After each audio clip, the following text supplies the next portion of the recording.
ഈ ഒരു സംഭവം എഴുതാണ്ട് ഞാൻ പുറത്തിറങ്ങില്ല. എൻ്റെ കണ്ണ് എഴുതാതെ ഞാൻ അങ്ങനെ പുറത്തിറങ്ങാത്ത ഒരാളാണ് കേട്ടോ. അപ്പോൾ ഏകദേശം ഒരു 35 രൂപ തൊട്ട് ഞാൻ ഈ ഡാസ്ലർ വാങ്ങിച്ച് ഉപയോഗിക്കുന്നുണ്ട്. ഓരോ തവണയും അത് കൂടുമ്പോഴും നമ്മൾ വാങ്ങി 35, 40, 50, 60, ഇപ്പോൾ അത് 70 രൂപയാണ്.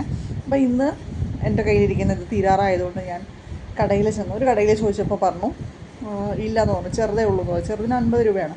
അപ്പോൾ എനിക്ക് ചെറുത് മുതലാവത്തില്ല. ഞാൻ വലുതായിട്ട് കണ്ണെഴുതുന്ന ഒരാളാണ്. അപ്പോൾ എനിക്ക് വലുത് തന്നെ വേണം.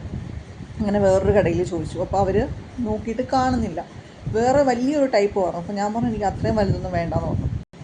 അപ്പോൾ അവർ നോക്കിയിട്ട് പറഞ്ഞു ഇതാണ് 70 രൂപയുള്ളത്. ഞാൻ ഒരു തരത്തിൽ സമ്മതിച്ചു കൊടുക്കത്തില്ല, കാരണം എൻ്റെ മനസ്സിൽ 70 രൂപ ഈ കാണിക്കുന്ന സംഭവമാണ്, ഇതാണ് എന്ന് പറഞ്ഞു. അപ്പോൾ എൻ്റെ അനിയത്തി പറഞ്ഞു ചിലപ്പോൾ അവർ ക്യാപ്പ് മാറ്റിയതായിരിക്കും ഇപ്പോൾ പുതിയതായിട്ടൊന്ന്.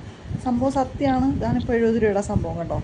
70 രൂപയ്ക്ക് അവർ ക്യാപ്പ് മാറ്റിക്കളഞ്ഞു, രൂപ മാറ്റിക്കളഞ്ഞു. പക്ഷേ എനിക്ക് ക്യാപ്പ് ഒട്ടും ഇഷ്ടപ്പെടുന്നില്ല. പിന്നെ ഒരു നെയിൽ പോളിഷ് വാങ്ങിച്ചു കേട്ടോ. ആദ്യമായിട്ടാണ് ഡാസ്ലറിൻ്റെ നെയിൽ പോളിഷ് വാങ്ങിക്കുന്നത്. അപ്പോൾ അത്രയേ ഉള്ളൂ. ബൈ.